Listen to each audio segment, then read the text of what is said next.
গল্পস্বল্পের আটচালা আয়োজিত উৎপল স্মৃতি অনুগল্প প্রতিযোগিতার পঞ্চম বর্ষে অনুগল্প লিখে যারা পুরস্কৃত হয়েছেন তাদের অনুগল্প পাঠ ও পুরস্কার গ্রহণ। এই প্রতিযোগিতায় পুরস্কৃত হয়েছেন মোট 6 জন। প্রথম পুরস্কার পেয়েছেন রুমি বন্দ্যোপাধ্যায়, দ্বিতীয় সন্দীপ যাযাবর দত্ত, তৃতীয় শ্রীকান্ত অধিকারী। বিশেষভাবে নির্বাচিত হয়েছেন আরও 3 জন: রাজদীপ ভট্টাচার্য, শুভশ্রী সাহা, ঝিমলি নন্দী। পুরস্কৃত লেখকদের মধ্যে থেকে আমি রুমি বন্দ্যোপাধ্যায় ও সন্দীপ যাযাবর দত্তকে আগে মঞ্চে ডেকে নেব। রুমি বন্দ্যোপাধ্যায়কে সংবর্ধনা দেবেন গৌর বৈরাগী মহাশয়। পুরস্কার নিচ্ছেন রুমি বন্দ্যোপাধ্যায় গৌর বৈরাগী মহাশয়ের কাছ থেকে।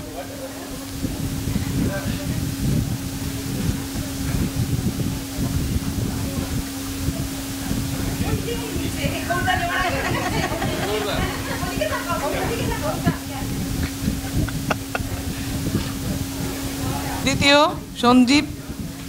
সন্দীপ যাযাবর দত্ত। পুরস্কার দেবেন সুকুমার রুজ মহাশয়।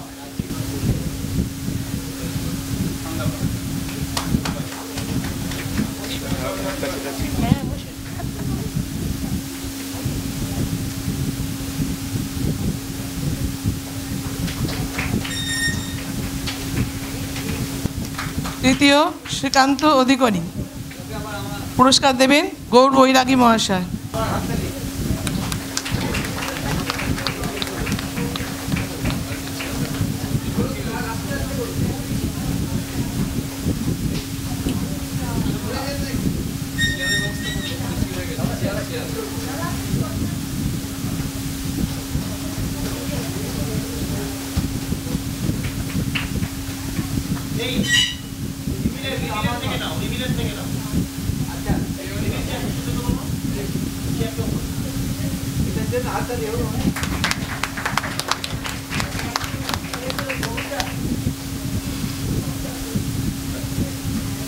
বিশেষ পুরস্কার রাজদীপ ভট্টাচার্য।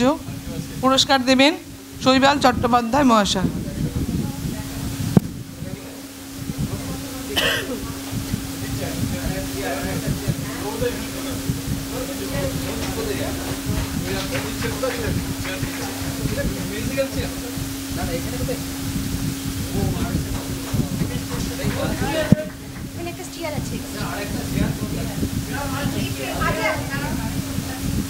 পুরস্কার দেবেন শৈবাল চট্টোপাধ্যায়।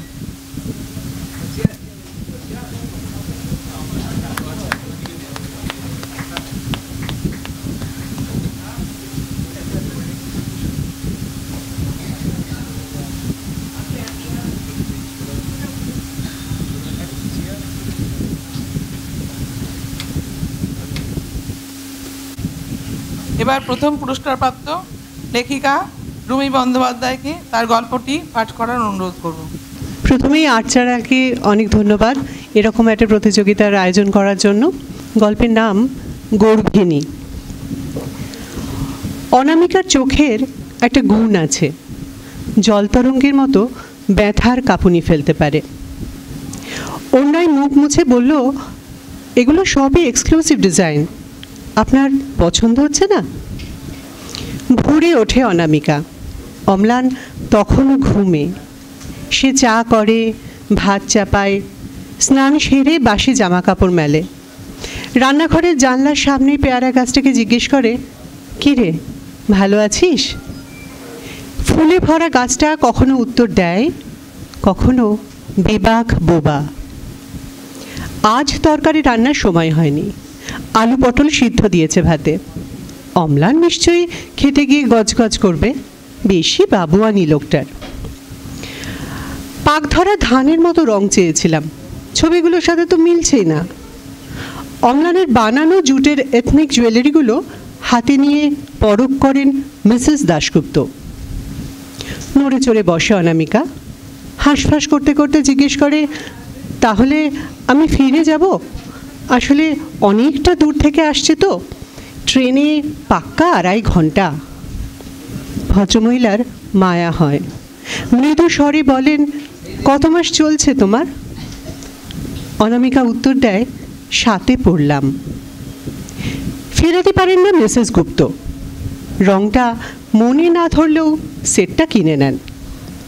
এরপর অনামিকা যাবে সুরুচি অ্যাপার্টমেন্টের তুহিনা মল্লিকের বাড়ি।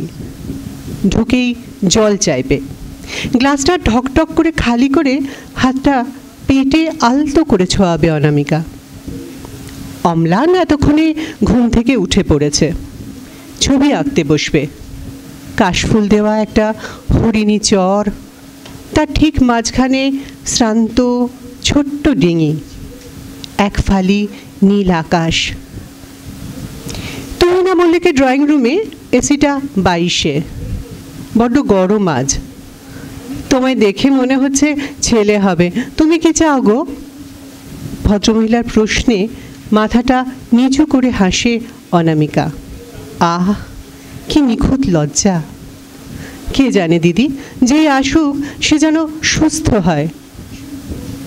কথাটা বলার সময় বুকের মাঝে ঝোলানো রূপোর তাবিজটা স্পর্শ করে অনামিকা। তুহিনাও জিনিসগুলো নিয়ে নিয়েছে।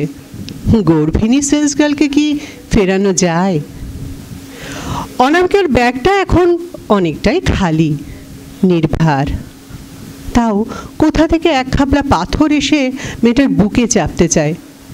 এখন তো ওড়ার সময়। কোথায়? অম্লানের আকাশে। বড় সুন্দর আকাশ আঁকছে অম্লান। ফোটা ফোটা লাল ছিটেগুলো নীলে মিশে গিয়ে ময়ূর মহলের মতো দেখাচ্ছে দিগন্তটাকে। লালটা টকটকে।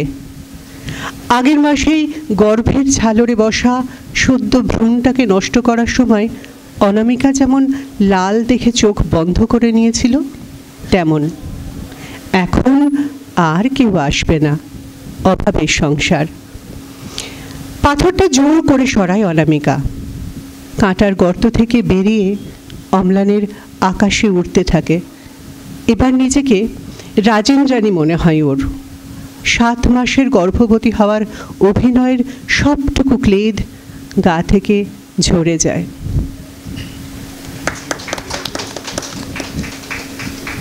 পরের গল্প পাঠ করবেন সন্দীপ যাযাবর দত্ত, তারপর শ্রীকান্ত অধিকারী।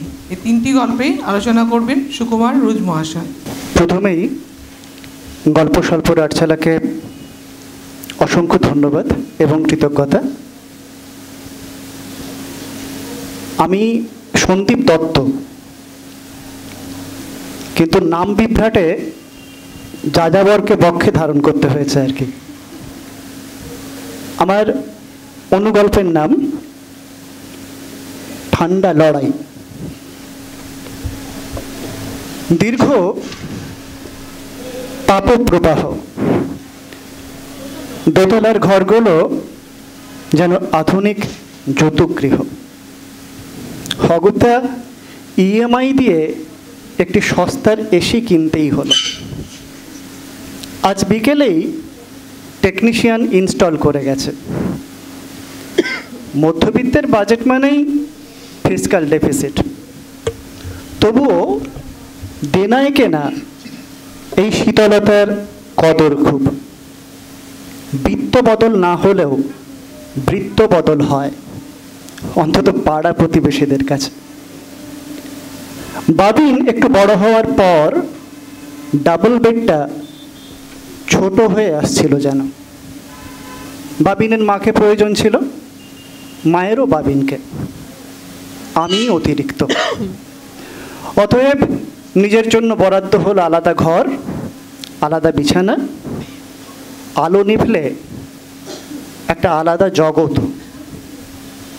ক্রমে এই বন্দোবস্ত অভ্যাস হয়ে গেছিল।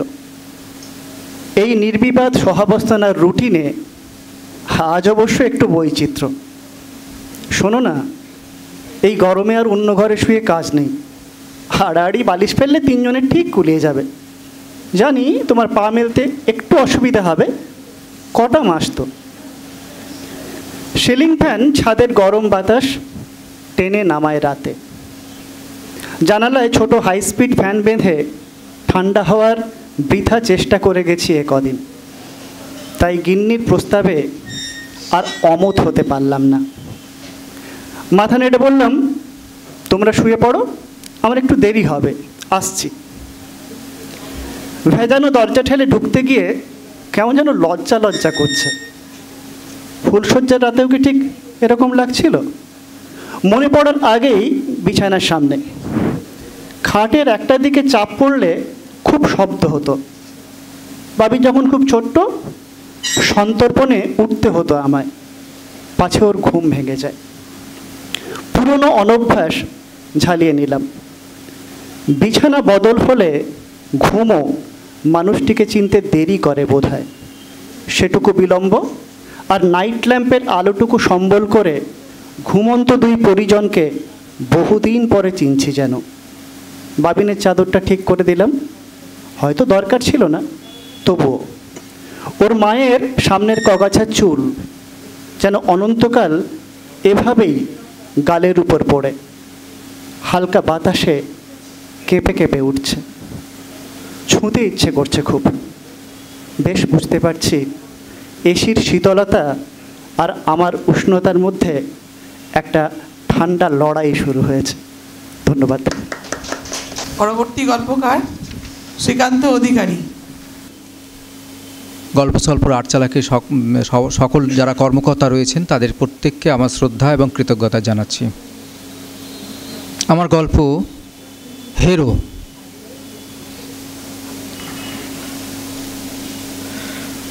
ওরা আমাকে খুব আদর করে ডাকে, খেলার জন্য ডাকে। প্রথমে মেয়ে, বাবা খেলবে এসো। আমি মেয়ের কথা ফেলতে পারি না, মিষ্টি করে উত্তর দিই, যাচ্ছি বেটা। আমি জানি খেলতে নামলেই আমি হারব। কিছু সময় এমনি পেরিয়ে গেলে ছেলে ডাকে, কি হলো কি বাবা, তুমি কি খেলতে ভয় পাচ্ছ? হারের ভয়? ফলাফল জানা থাকলে ভয় ঘিরে, আমি জানি আমি হারব।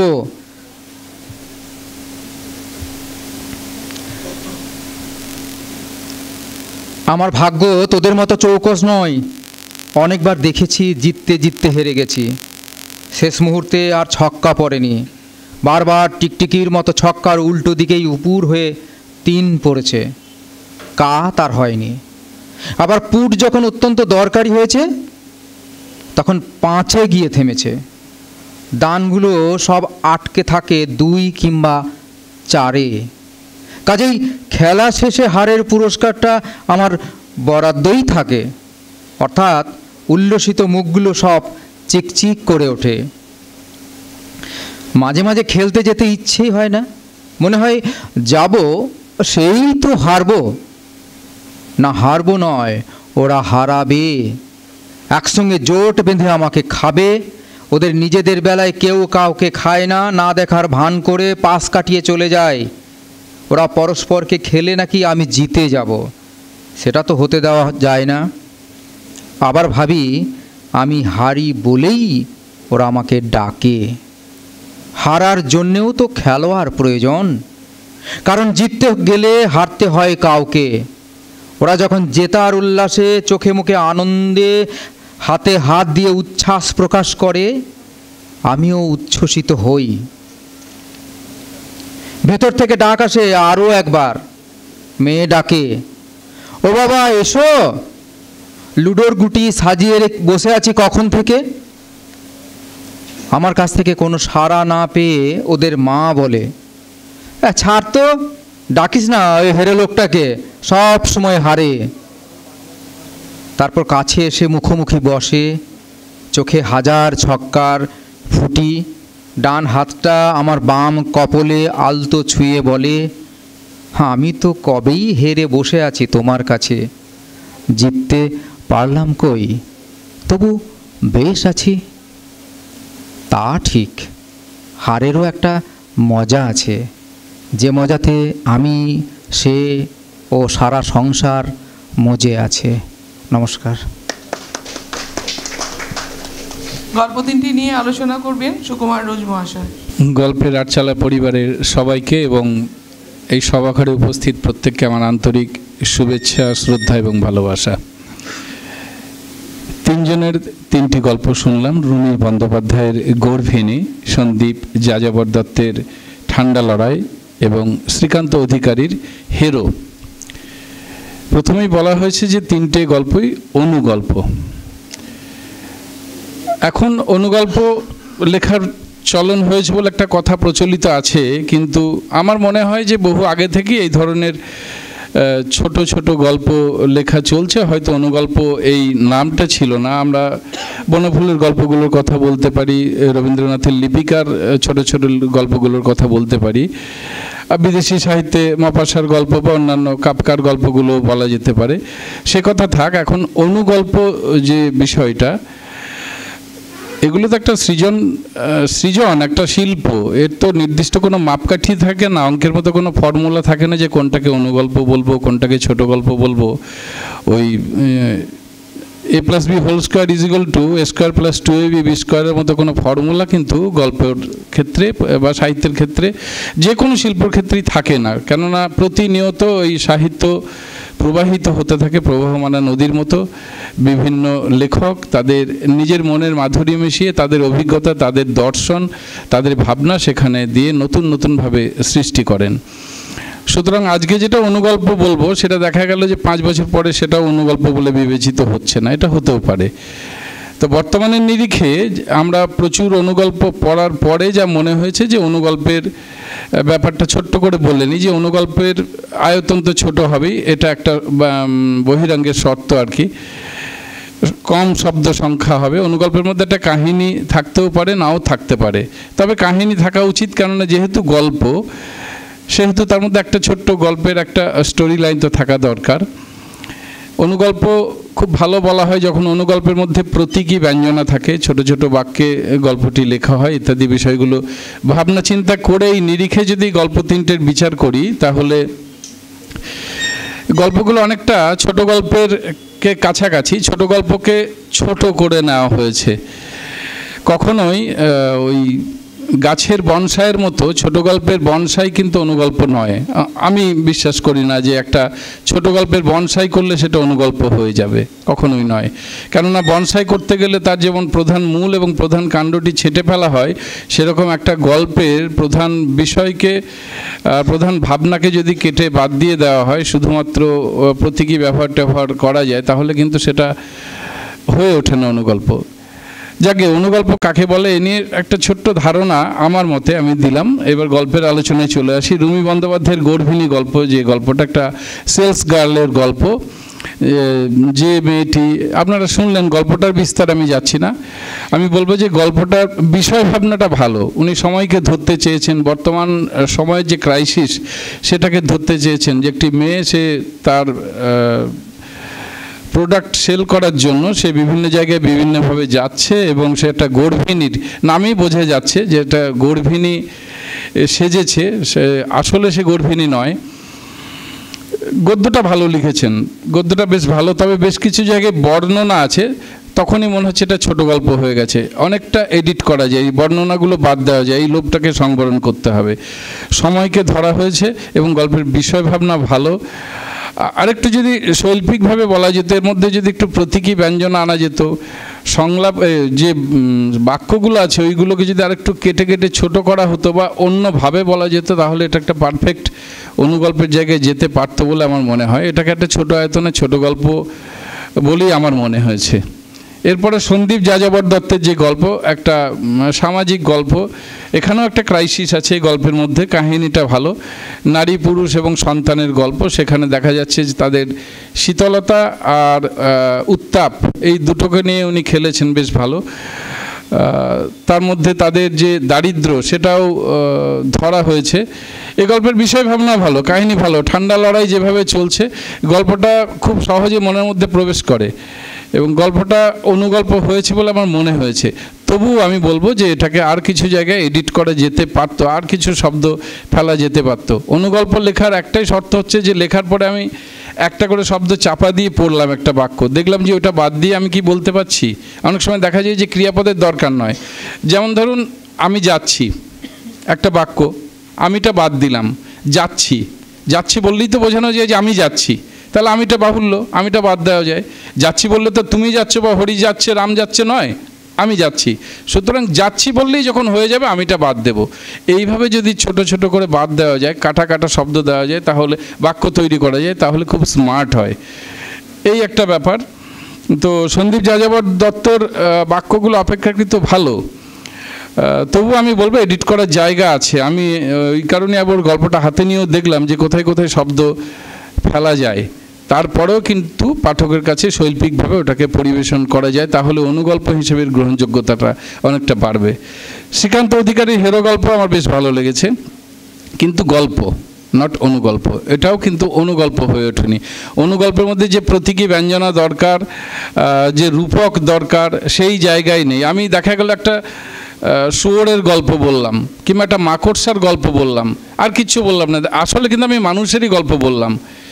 এই যে আমি মাকড়সা দিয়ে বা একটা প্রজাপতি দিয়ে বা একটা শুয়োর দিয়ে আমি একটা গল্প বললাম, দেখা গেল সেখানে মানুষের কথাই বলছি।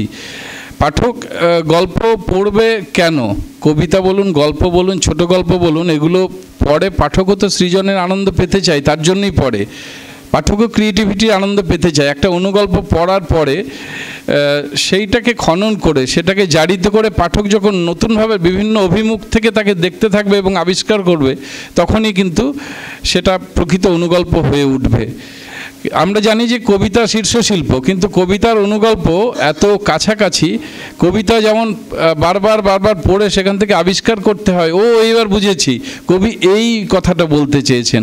অনুগল্পের মধ্যে অনেকখানি সেইটাই থাকবে। একবার পড়লাম, কিছুটা ধোঁয়াশা রইল যে কি বলতে চেয়েছেন, অদ্ভুত, আবার পড়লাম, দেখার ও ইউরেকা পেয়ে গেছি, উনি এইটা এই বলতে চেয়েছেন।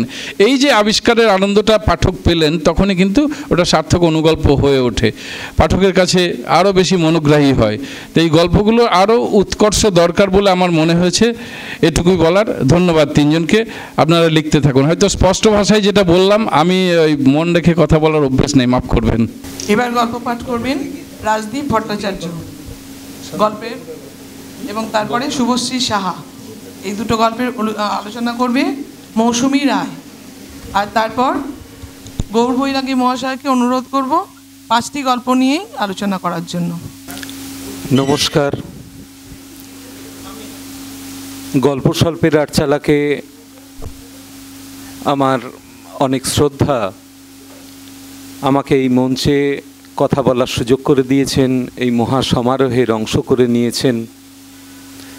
উপস্থিত সবাইকে আমার শুভেচ্ছা এবং শ্রদ্ধা জানাই। আমার নিজের অনুগল্প চর্চার কোনো ইতিহাস নেই, সবটাই বর্তমান। তাই এখানে যে সম্মান আমি পেলাম তা আমাকে ভবিষ্যতে অনুগল্প লিখতে উৎসাহিত করবে। আমার অনুগল্পের নাম সব নদী হারায় না।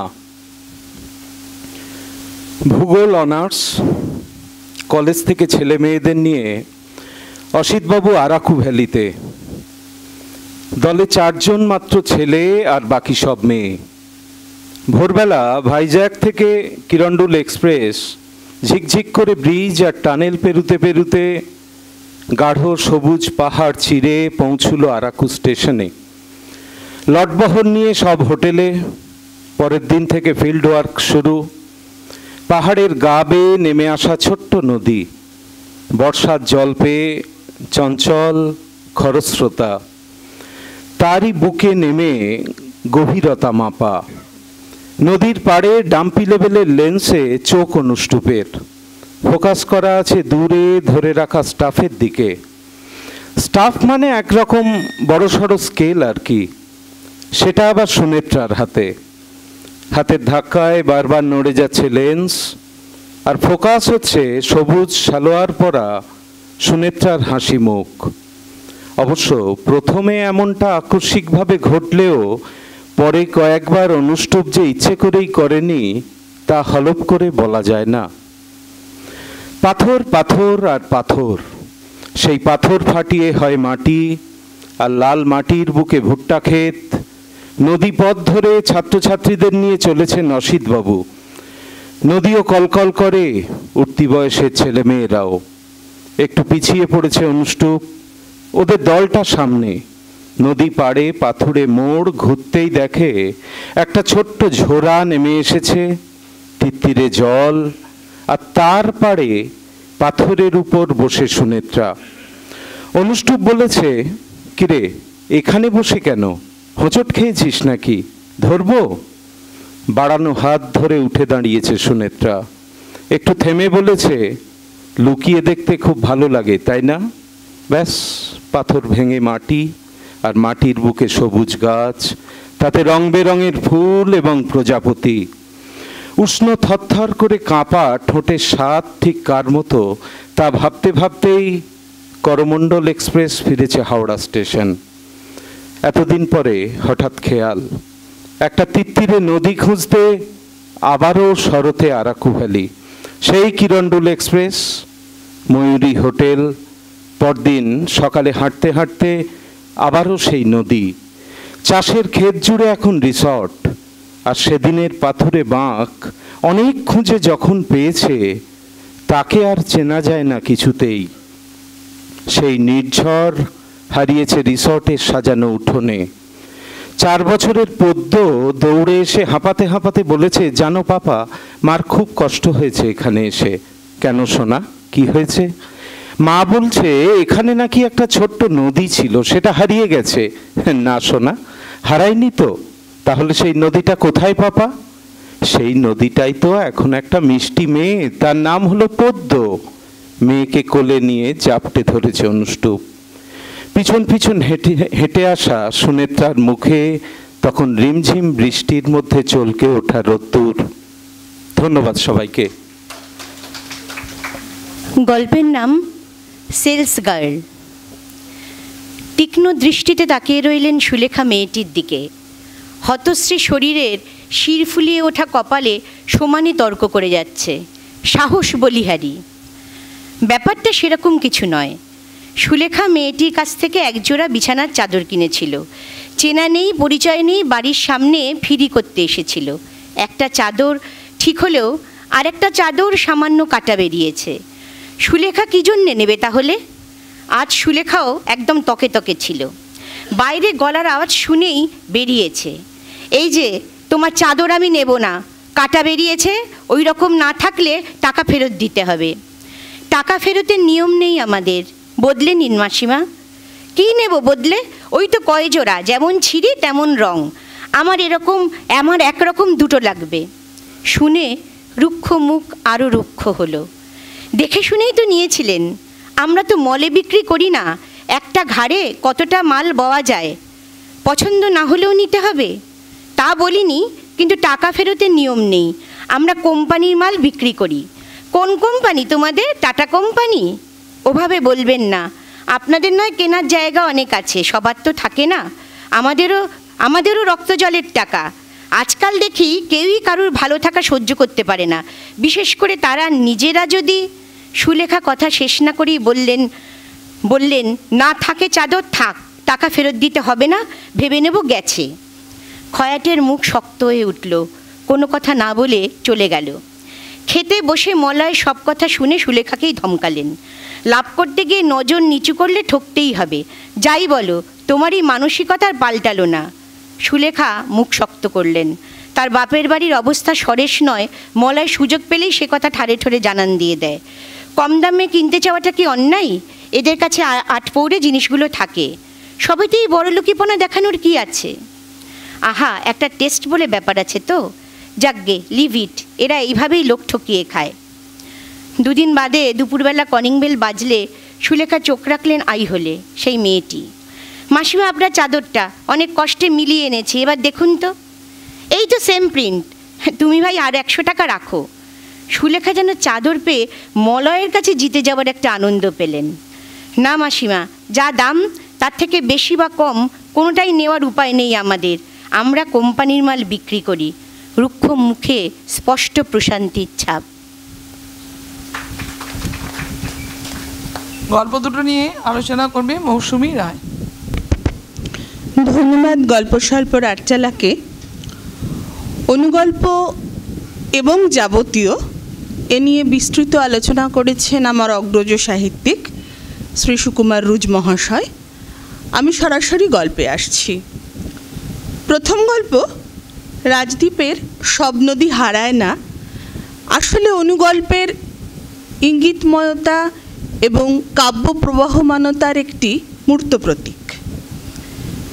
গল্পতে নামকরণে যেমন নদী, গল্পটির চলনেও তেমন নদীর বহমানতা আমরা লক্ষ্য করছি, ঠিক জীবনের মতো।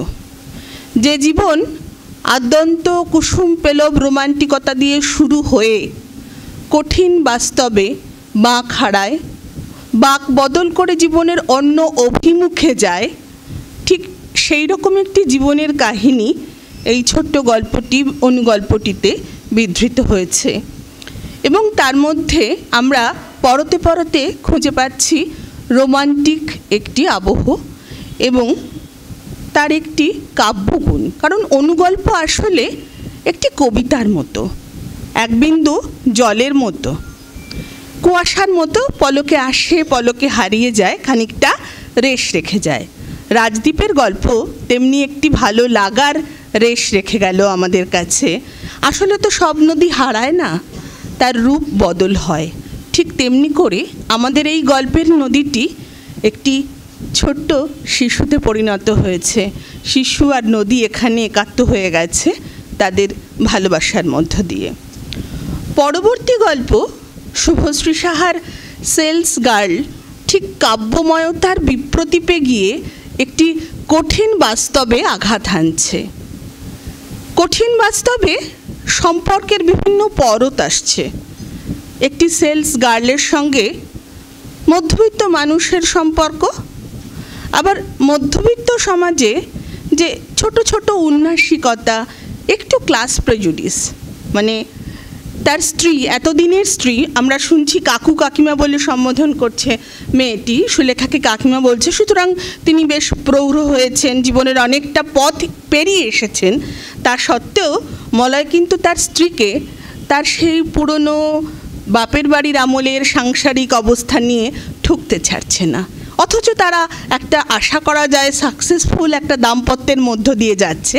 তাহলে এই যে ছোট ছোট দ্বন্দ্বগুলো বোধহয় তাদের সম্পর্কের রসায়নকে একটা জায়গায় নিয়ে পৌঁছেছে এবং একটা অলক্ষ্য লড়াই দুজনের মধ্যে। সুলেখাকে যেন সেলস গার্ল মেয়েটি এসে বাঁচিয়ে দিয়ে গেল, কারণ ও যদি চলে যেত এটা বোধহয় মলয়ের কাছে প্রমাণ হয়ে যেত যে তাদের যে নিম্ন মধ্যবিত্ত মানসিকতা, তার কাজই বোধহয় অন্যকে ঠকিয়ে খানিকটা লাভ তুলে নেওয়া। সেই জায়গা থেকে কোথাও মেয়েটি বাঁচিয়ে দিয়ে গেল সুলেখাকে এবং আমরাও বোধহয় একটু স্বস্তি পেলাম। সেদিক থেকে বেশ অন্যরকম একটি অনুগল্প।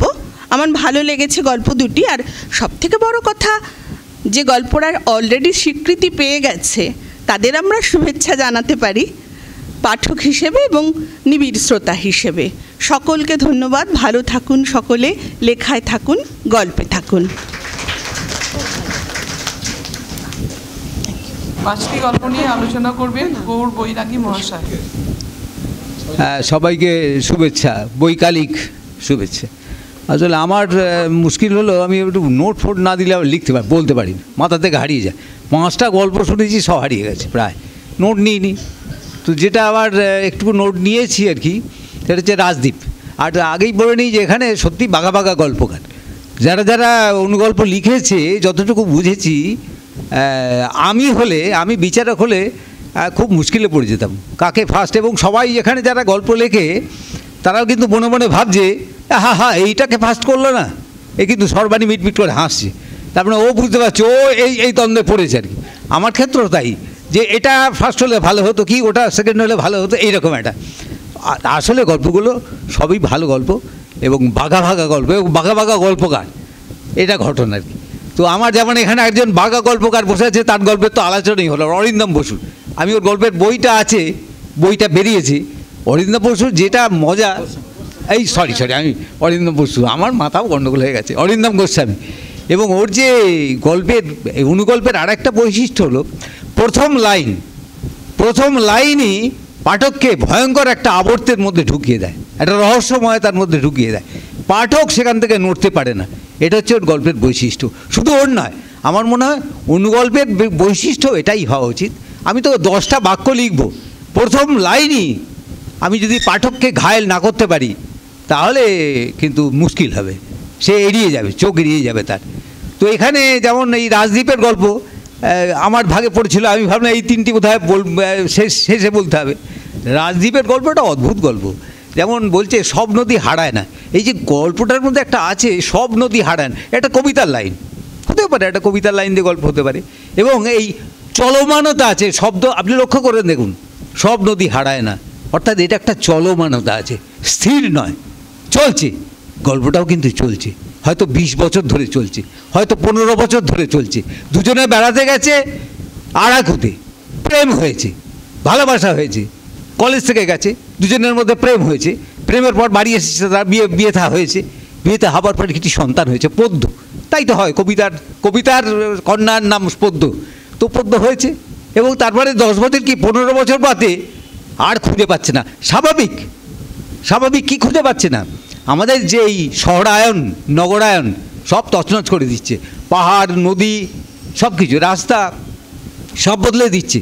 তার ফলে নায়িকা ওই সুনেত্রা বোধহয়, সে সুনেত্রা কিছু খুঁজে পাচ্ছে না, অসহায়, অনুষ্টুপ হয়তো খুঁজে পাচ্ছে না, অসহায়, যে আমাদের কিচ্ছু নেই, নদী হারিয়ে গেল। কিন্তু না, পাঠকের জন্য রাজদ্বীপ আমাদের একটি উপহার দিল, চমৎকার উপহার দিল। কি উপহার? পদ্মের উপহার। রাজদ্বীপ বলল নদী হারায়নি, নদী আছে, সেই নদীর নাম পদ্ম। একবার চমৎকার একবারে। আর ছোটো গল্প অনুগল্পের ক্ষেত্রে সবচেয়ে বড় যে জিনিস, এটা হচ্ছে না বলার জায়গা। বলে দিলে গণ্ডগোল। আমি যেটা বলতে চাই সেটা কিন্তু কখনো বলবো না, সেটাই আসল কথা, যেটা আমি বলবো না। ইংলিশে একটা কথা যে ফ্রেজ আছে, বিডিং অ্যাবাউট দি বুশ, উল্টোপাল্টা, ঝোপঝাড়ে লাঠি চালানো। আসলে কিন্তু আমি ঝোপঝাড়ে লাঠি চালালেও আমি কিন্তু একটা উদ্দেশ্য থাকে, সেই উদ্দেশ্যের দিকে গল্পটা ধাবিত হবে এবং শেষে গিয়ে সেই উদ্দেশ্যটা প্রকট হয়ে উঠবে। এটা হচ্ছে একটা জায়গা। আর একটা গল্প শুভশ্রী, সেলস গার্লে স্বাভাবিক আমাদের বাড়িতেও তো ঘটনা ঘটে। এই চাদরটা পছন্দ, কি তুমি কাপড় দিলে হে, চাদরটা নোংরা, বা চাদরটা অমুক, আমার ডিজাইন পছন্দ হয়নি, ইত্যাদি ইত্যাদি। আমাদের কি অসহায়, মল থেকে কেনা অভ্যেস, কোন জায়গায় আমরা কিনি, আমাদের সেই মানসিকতা, সেই জায়গায় একটা ফেরিওয়ালার কাছ থেকে, সেলস গার্ল বলো বেশি বলা হয়েছে, ফেরিওয়ালা, আসলে তো ফেরিওয়ালা, তার কাছ থেকে আমরা তাকে নির্মমভাবে বলা হলো যে তোমার পছন্দ হয়নি, তুমি টাকা দিয়ে যাও। বলে না, টাকা দেবার তো উপায় নেই। এই অবধি গল্পটা ঠিক ছিল।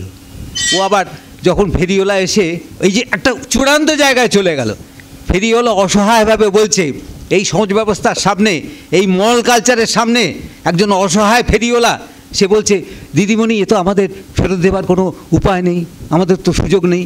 ব্যাস, গল্পটা শেষ এইখানে, খুব অসহায়ভাবে। কিন্তু গল্পটা ওই পরে যে আবার কাপড়টা চেঞ্জ করে দিতে হলো, গল্পটার একটা জায়গা ওঠার পর নিচে নেমে গেল।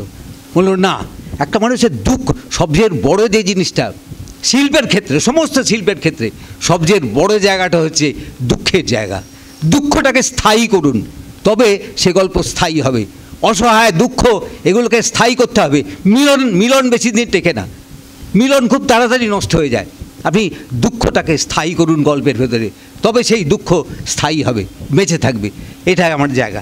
আর আমার ভালো লেগেছে এর গল্প, হেরো শ্রীকান্ত অধিকারী, হেরো গল্পটি।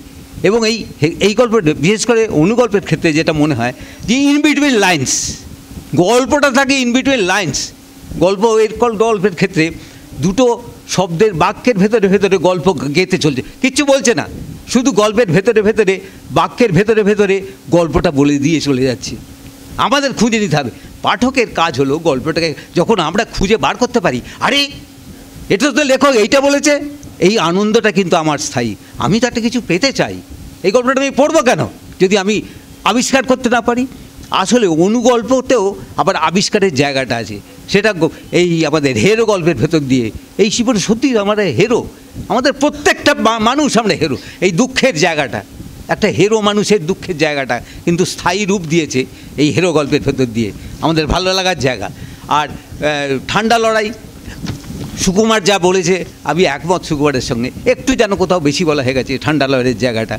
এবং প্রথম গল্পের ক্ষেত্রে সত্যি বলতে কি আমি বলবো না, কারণ আমার মন দিতে পারিনি, মানে ওই জন্য আমি নিচে চলে গেলাম আর কি। আমি পুরোটা শুনতে পারিনি বা মন দিতে পারিনি, যেহেতু আমাকে বলতে হবে না, ঠিক আছে ও যা বলছে বলুক, এটা হচ্ছে ব্যাপার। কিন্তু সত্যি কথা বলছি, হ্যাঁ এটা এই ব্যাপার। সবাই ভালো থাকবেন, এটুকু বলে শেষ করছি।